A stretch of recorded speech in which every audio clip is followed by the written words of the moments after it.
The following podcast is an exclusive presentation of Project Entertainment Network. Hey folks, Brian Keene here. You know, summer's over. We're entering the fall and then the winter. Halloween's coming up, Thanksgiving, and then of course the holiday shopping season. Speaking of the holiday shopping season, let me tell you about subculturecorsets.com. They've got everything you need for everyone on your list for this holiday season. Clothing, accessories, gifts, books, you name it, they've got it. They sponsor every show on the Project Entertainment Network, including this one. So please give them your business. Visit subculturecorsets.com. Three Guys with Beards, the Project Entertainment Network store, featuring t-shirts, mugs, stickers, hoodies and more from your favorite Project Entertainment Network podcasts. Ink Stain Scribbler's Rest. The Horror Show with Brian Keene. Why not show your loyalty by wearing a cool product from the podcast group and show off to your friends? It Cooks. Armcast. The Mondo Method Monster Attack. Necrocastical. Go to projectentertainmentnetwork.com and click on the store tab for more details. The Liars Club Podcast. Bizarre. The Lunch Ladies Book Club. Matters of Faith. The Project Entertainment Network store, stacked with stuff from the best podcasts on the internet. The Curtain Jerkers. Buttercup of Doom. www.projectentertainmentnetwork.com. There shall come a podcast like no other. Defenders Dialogue with Brian Keene and Christopher Golden.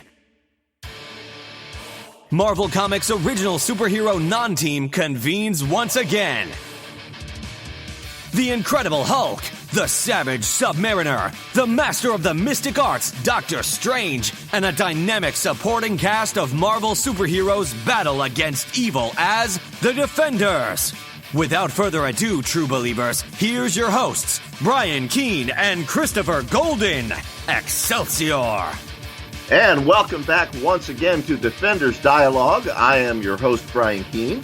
And I am your other host, forever your other host, Christopher Golden. And you know what I say, Brian? What do you say, Chris? I say Excelsior, true believers.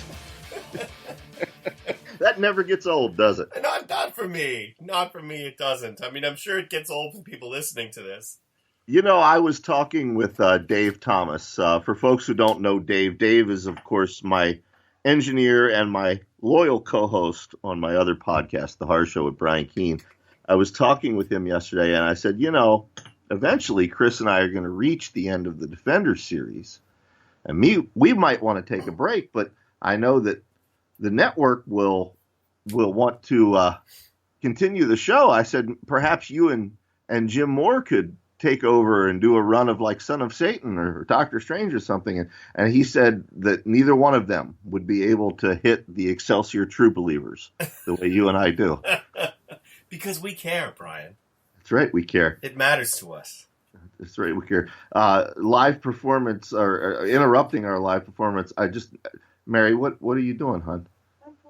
That doesn't need to be. That's all going in the suitcase there. This is what happens when you record in your living room, folks.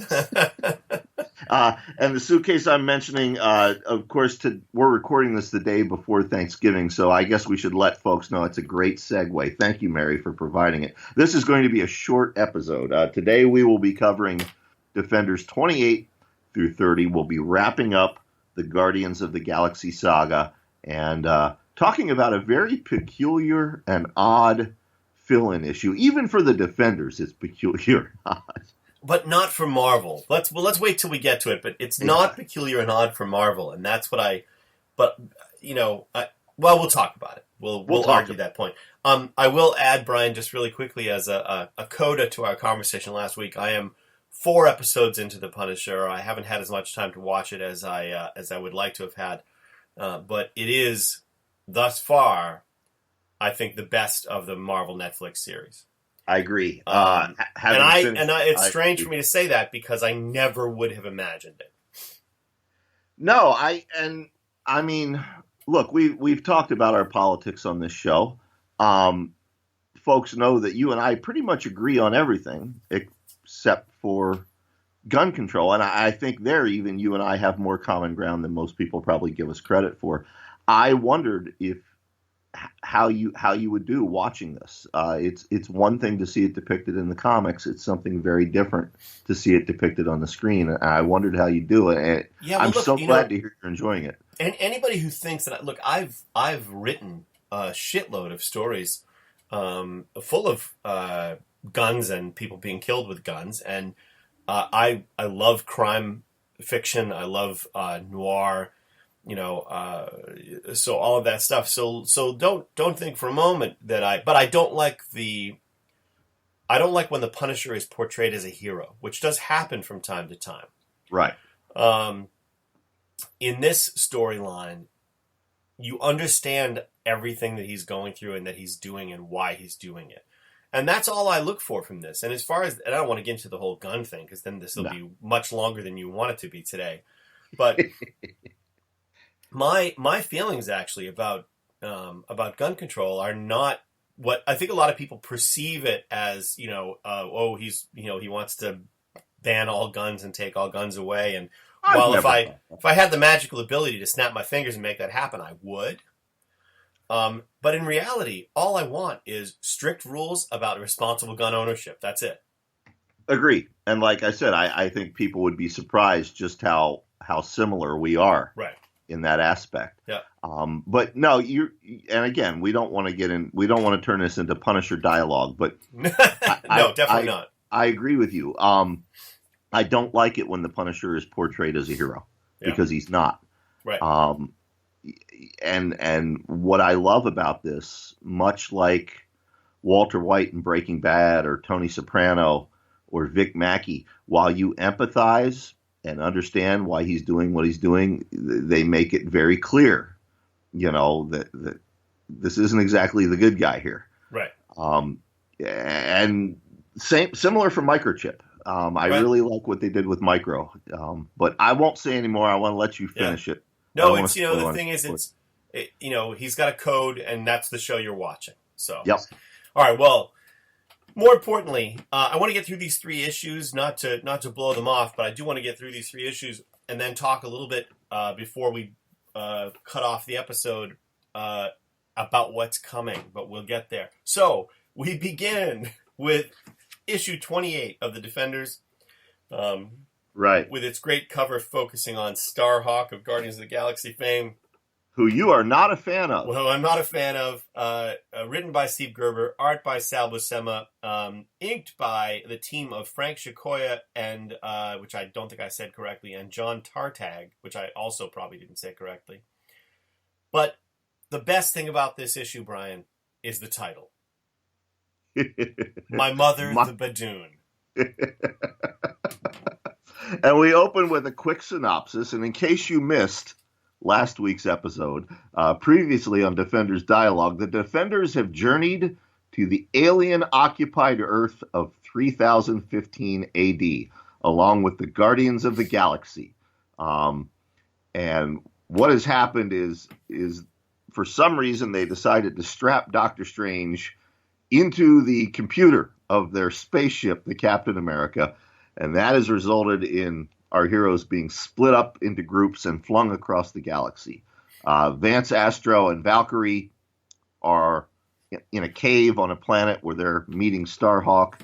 Hulk and Yondu are on a planet of drunkards and robot slaves. I'm reading directly from the text. And Nighthawk and the rest of the Guardians are still on board the...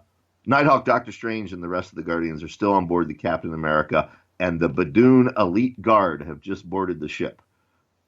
And the funny thing about the Badoon Elite Guard is I believe they're the only elite guard in all of fiction who wear nothing but a pair of panties. Purple panties, too. What's that? Purple panties, Purple. too. Well, listen, if you're going to go with just the panties, go with the purple. That should be the new tagline for this show, by the way. Anyway, so we have a bunch of battle sequences. We have the Badoon, who I always liked the threat of more than I liked the actual characters. They're very much sort of cardboard cutout, interstellar menaces. Much less interesting than the Skrull, for instance. I agree. there's one where the Badoon, they're fighting and they capture Nighthawk, and the Badoon actually says Crystal Man to refer to Martinex, and I thought, oh, he's taking the Hulk's dialogue. Well, they are green and wearing purple underpants. Yeah, so. exactly. So in any case, they're trying to figure out the power source that has allowed the Guardians of the Galaxy to teleport members across the galaxy, and not realizing that power source is indeed Doctor Strange at this point, strapped into a chair, almost like Cerebro, as I said last week, with the X-Men.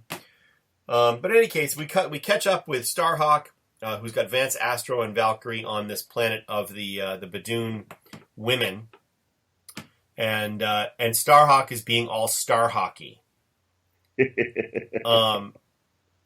He says, "You forget, I know all about you, warrior woman, that your body once housed Barbara Denton, that all her memories are lost to you, that your new persona is the Enchantress's creation, and that you are powerless to defend yourself against a foe of your own gender." And what I love is you get the big info dump and the catch-up of Valkyrie's character, and then you get the great reaction shot, the great Sal Buscema reaction shot of Valkyrie. What? How? What? and Starhawk responds with, "No matter, I know, and that is that." Right. In that one panel, he becomes a bigger dick than Right. Doctor Strange has been throughout this entire series. A bigger dick than Doctor Strange, and not in the good way. No, and in the subsequent panels, he starts belittling Vance Astro as well. Right. Yeah, he's doing the same thing, and this is the whole character of Starhawk. Always is this, I am the one who knows. It's, he's sort of like the more human-sized Watcher, only more of a dick.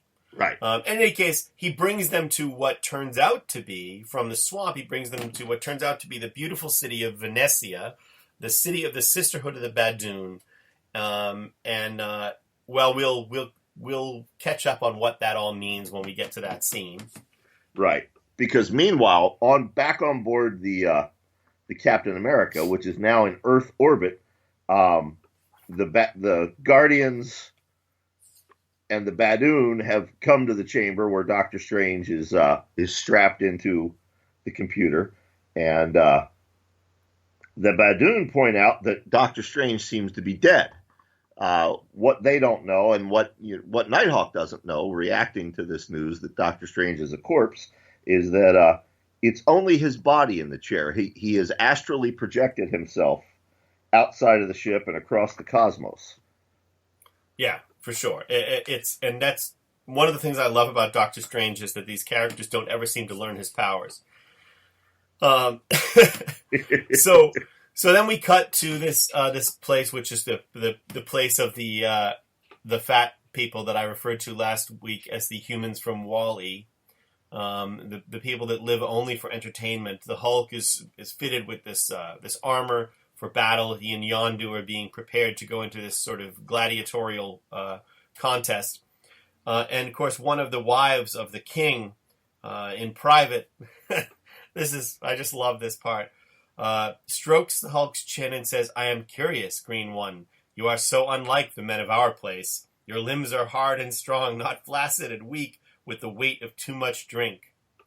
I know, held in hypnotic thrall, you are, what is it? You cannot even have felt my touch upon your face, but you will one day, I promise you, if, as I expect, you survive." So Hulk has his admirers, Brian.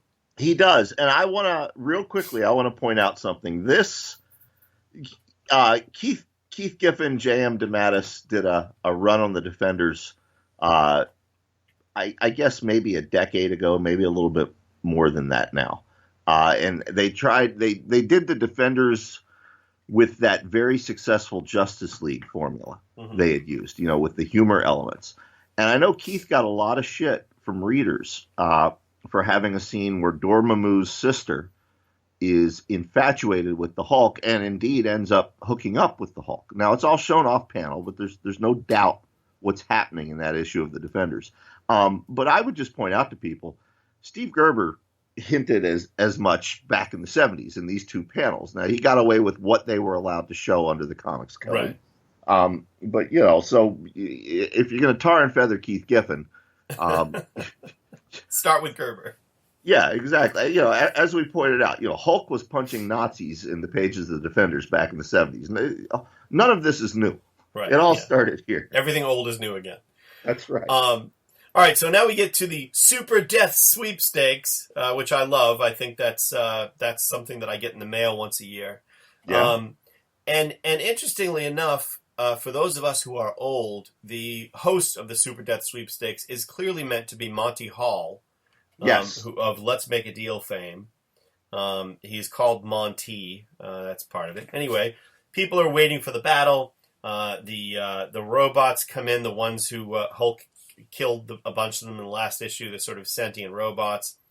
And then Brian, honestly, I don't know about you, I don't want to spend a lot of time discussing the battle as usual. I tend to skip over. Yeah, we get 3 pages of Yondu trashing the hell out of these robots. With the narration by Monty. And of course, in the end, Yondu wins, which is good. And we cut back to the Sisterhood of the Badoon in their Venetia city on their homeworld. And what we learn here, basically, in a nutshell, is that when the Badoon women experience, I guess, in primates, what would be called estrus, but we don't, they basically when they're in their mating season, they go crazy and murder people. And so there's a whole thing with the eggs, and then so basically what happened is at some point, the Badoon men put them on this planet, and so that they separated the genders from literally by planet. Which I'm sure a lot of women in our planet would love to see happen these days. Yes. Yeah, and so basically what happens is that when the women are in their mating season, the Badoon males come to the planet, they mate, and then they take the eggs that result from that away from the planet. But the thing is that the women are only in this mating season for a period of time, and when they're not, they're way more civilized than the males, and they built this a giant, beautiful city. And they actually hate their male counterparts, and they actually have no idea that the male Badoon have become the scourge of the galaxy. Exactly. So that's the nutshell version of this explanation, folks. Exactly. And as it turns out, Starhawk and the women, the Badoon women, have a form of alliance. And Starhawk, he says, the seeds of Earth's salvation has been planted. My mission is fulfilled. Basically, his mission was apparently to unite the Defenders with the queen of the Badoon, and now he's heading off into space again. And he does. He flies off into space, where he is spied upon by Doctor Strange in his astral form. Yep. And Strange basically is able to then, from space, I don't know, from orbit around the planet, Doctor Strange is able to locate Valkyrie and Vance Astro, and in his astral form, he's able to teleport Vance and Val to the place where, this is not on the ship anymore, I guess it's on the planet, right? Where the Badoon males are now about to execute Nighthawk, Martin X, and Charlie 27. And that's the end of the issue, leading into Defenders 29, written again by Gerber, with art by Buscema and Vince Coletta. Right. This issue is called Let My Planet Go. And we see, as you said, Nighthawk, Martin X, and Charlie 27 lined up in front of a firing squad. The Badoon are about to open fire on them. Vance Astro and Valkyrie come in and make short work of their captors. I also want to point out, by the way, that the covers on this run of Defenders are great. Every one of them should be on a T-shirt. Yeah, I agree. I'm actually wearing my Marvel Feature #1 T-shirt right now as we speak. Yeah. I'm wearing a representing bathrobe. We need Defenders Dialogue T-shirts, I think. We do. Yeah. Armand at Project Entertainment Network, I know you're listening. Get on that. We need some Defenders Dialogue T-shirts. Anyway. All right, so where were we? Yes, they come in. Well, they free Nighthawk and the Guardians. Right. And Nighthawk reports to Valkyrie that Doctor Strange is dead. Yes. Because, again, none of the Defenders seem to understand their leader's powers. Yeah, so they all now think Doctor Strange is dead. He's off gallivanting around the solar system in his astral form. But he manages to then... Oh, no. So Hulk has also won his battle. Or no, he hasn't. Hulk is being sent off on his battle. Sorry. Right. That was the rewind sound. I can't even speak today.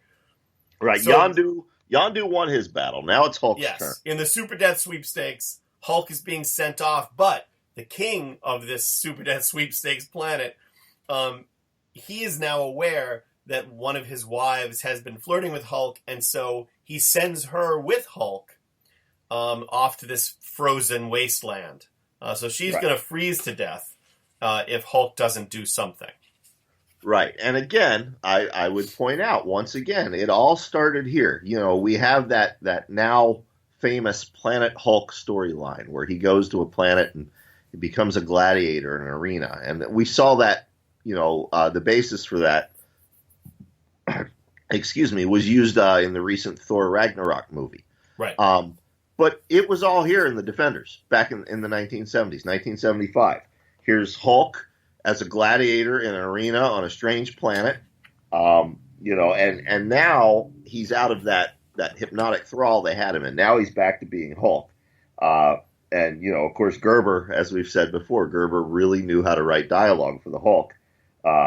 It's hilarious. They're on this planet. It looks like Hoth from the Star Wars series.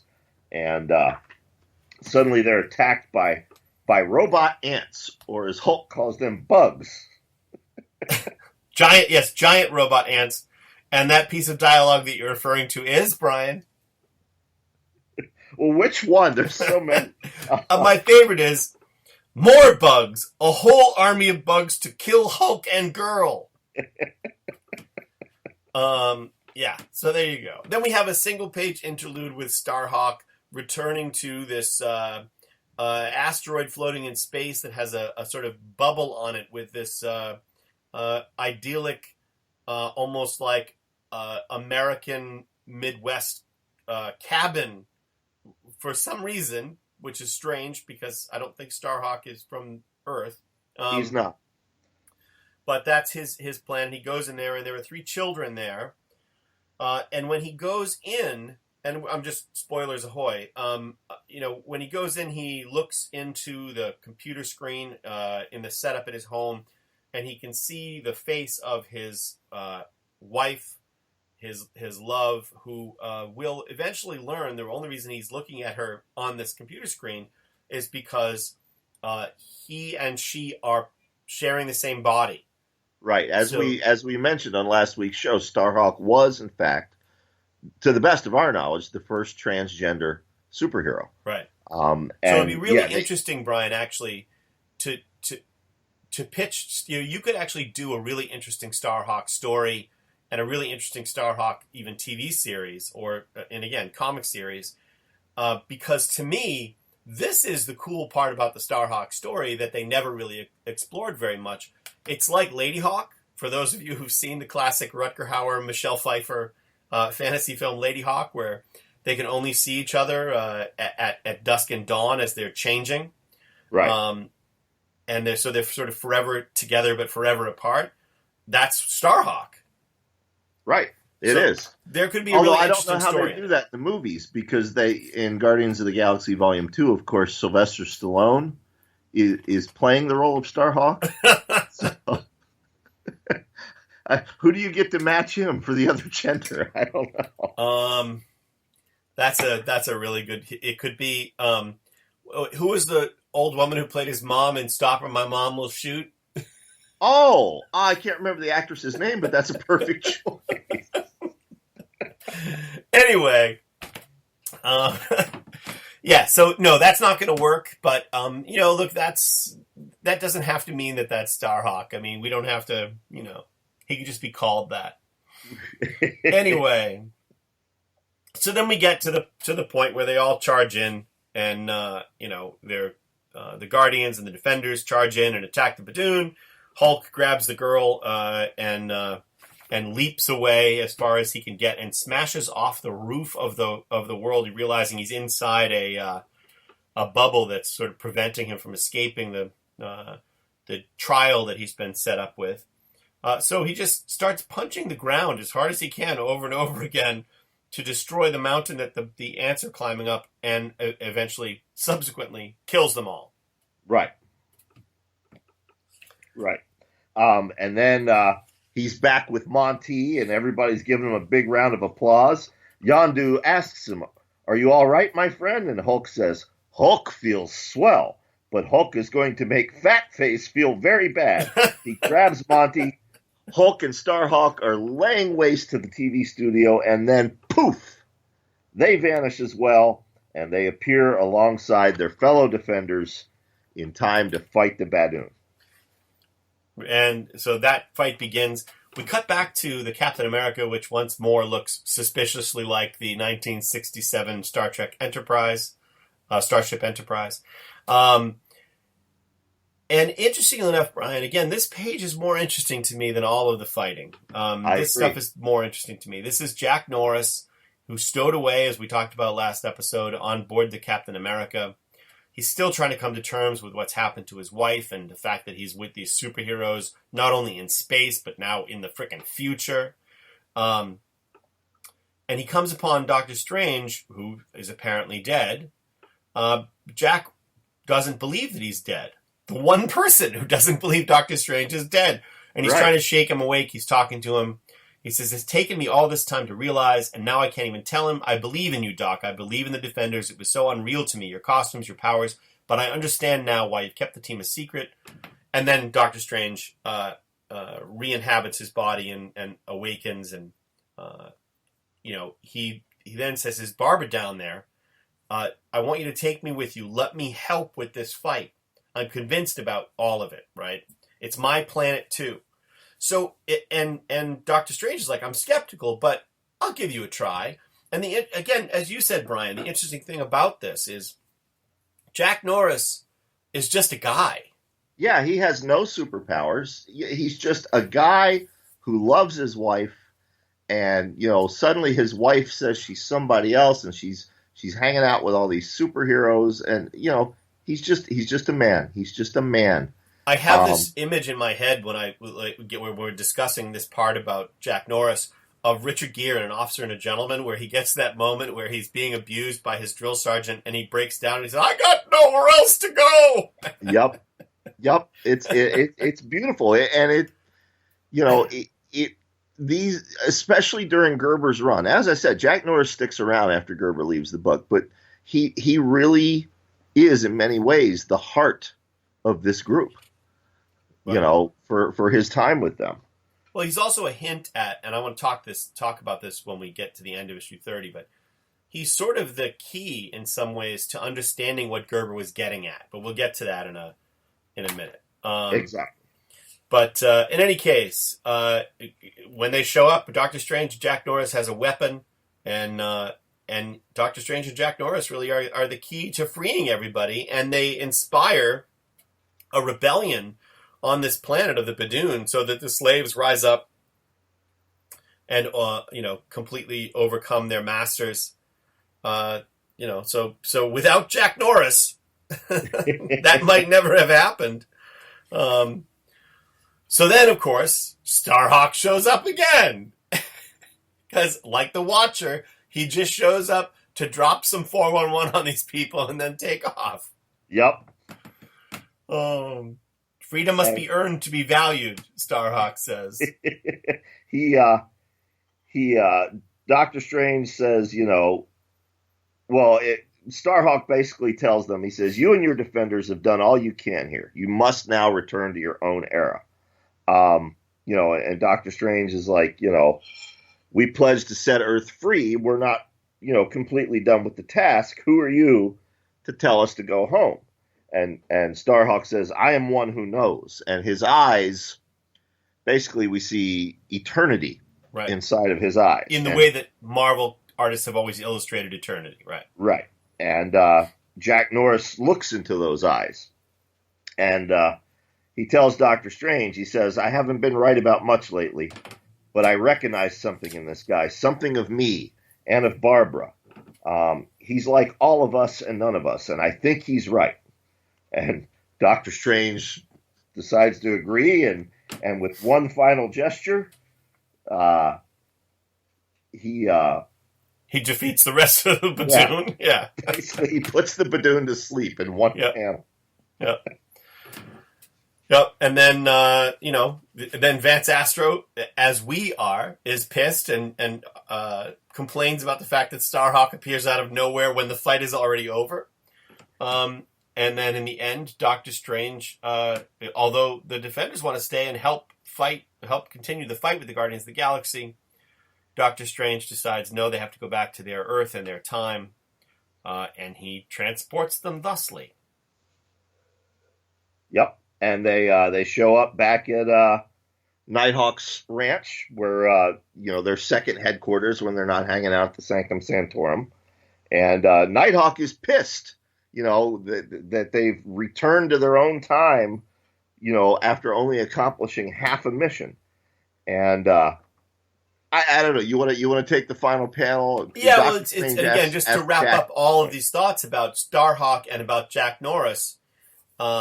Jack Norris says, they're asking Doc, why did he do this? And Doctor Strange says, I suggest you ask Mr. Norris. And Nighthawk disgustedly says, ask hubby?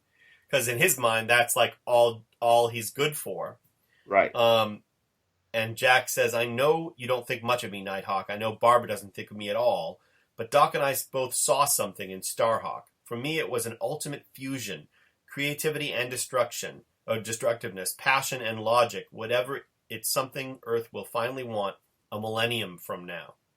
So, again, weirdly, if what you're reading in this is this idea that Starhawk is this fusion of male and female, Gerber's thought process on this is decades ahead of its time. Oh, absolutely. Absolutely. So really, really fascinating. Yep. So, all right. So, Defenders number 30, Brian, with, again, to me, the best thing about this issue is its cover, trapped in the fright-filled theater of fear. In the introduction to this collection, it was pointed out that, of course, what we haven't discussed this yet because I think this is the first fill-in we've talked about. Right. But people who are not really familiar with the way Marvel functioned in the 70s should understand that the fill-in issue was something that every editor would commission from a variety of writers and artists, and the fill-ins were meant to be able to sort of slip in whenever the regular team on a book fell behind. They would like to be able to have a fill-in in the drawer ready to go so they could say, all right, we'll buy time for the regular team by slipping this in. And so when the editor, at the time, Marv Wolfman, had commissioned writer Bill Mantlo and artist Sam Granger and inker Jack Abel to create Gold Diggers of Fear, which is the name of this fill-in issue, he couldn't have known that it would come essentially right after another one of these, hey, let's get the characters all split up and send them on, send them following the trail of some MacGuffin, right, and then get them all to fight. This sort of arena, arcade kind of storyline. And yet, unfortunately, that's where it fell. So I'm sure it felt pretty redundant for the people who were reading the monthly comic, just as it does for us at this point. It did. And I got to tell you, this issue does nothing for me. Now, I'm a big fan of Bill Mantlo. His stuff on the Micronauts, especially back in the day. But this issue, it feels exactly like what it is. Filler, right. Empty filler. The one of the villains for this issue is the Magia. We haven't mentioned them on this show before. They were basically Marvel Comics version of the Mafia.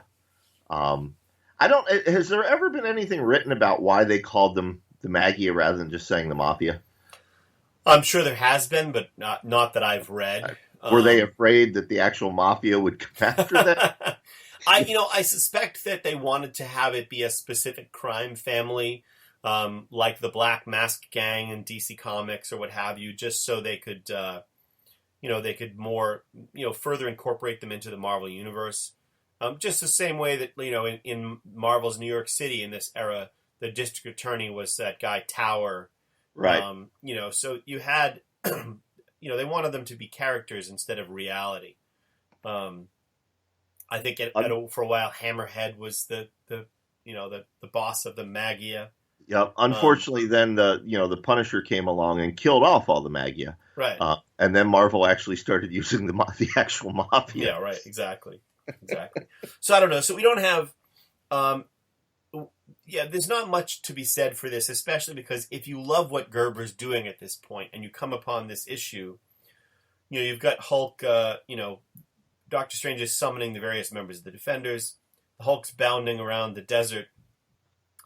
And Hulk says, something appears in front of Hulk. It is Hulk's friend, the Magician. Again, it's just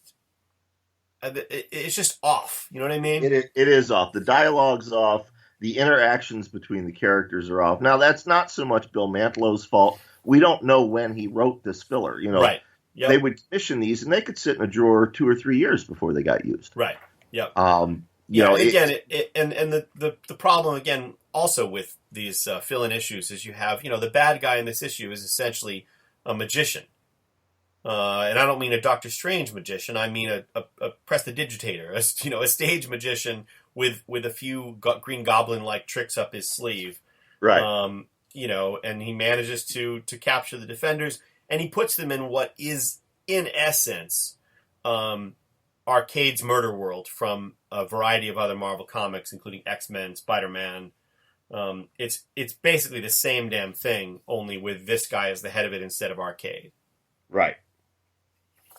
So there's not much more to be said. The guy's name, the magician's name, by the way, is Tapping Tommy. Tapping Tommy, and as far as I know, this is his first and only appearance in a Marvel comic. Yeah. He was never used again. I can't imagine why. I doubt we'll see him show up on the Netflix Defenders series. Yeah, the less said about Tapping Tommy, the better. Except I like his hat, Brian. I do want to point out the MacGuffin in this plot, because it's just so ludicrous. At the beginning, Doctor Strange is walking down the street in New York, and these mafia guys try to abduct him. You find out what happened is that Pennyworth, before he financed the Sons of the Serpent, he had bought a movie studio lot, which apparently is being run by the Magia as some sort of scam, and they've kidnapped Kyle Richmond, and they're holding him hostage. So what Kyle does is he tells them, "Oh, well, go find my friend Doctor Strange, and he'll pay the ransom." I mean, it's just ludicrous. No, I mean, in a weird way, actually, that's a really smart solution for Kyle Richmond, because he knows that these are common street thugs, and once they try to attack Doctor Strange, he'll be rescued. Yep. I mean, that's a pretty solid line of thinking there. So we'll probably talk more about it next week, but before we wrap up, I want to talk a little bit about Stuart Moore's introduction to Volume 5, which will begin to tap next week, of Marvel Masterworks, The Defenders, because I think that Stuart explains very well what Gerber does here, beginning in the next issue. And he's already started to do it. But every other, the Avengers, every story in the Avengers was some massive earthwide or cosmic cataclysm that required the Avengers to get involved and to save the world or save the universe or whatever. And to do that in the Defenders every time, and to have them sort of gather, because the idea was they were only going to gather when the world was in jeopardy, right? Originally. Right. But we've reached a point now where that idea is sort of out of gas.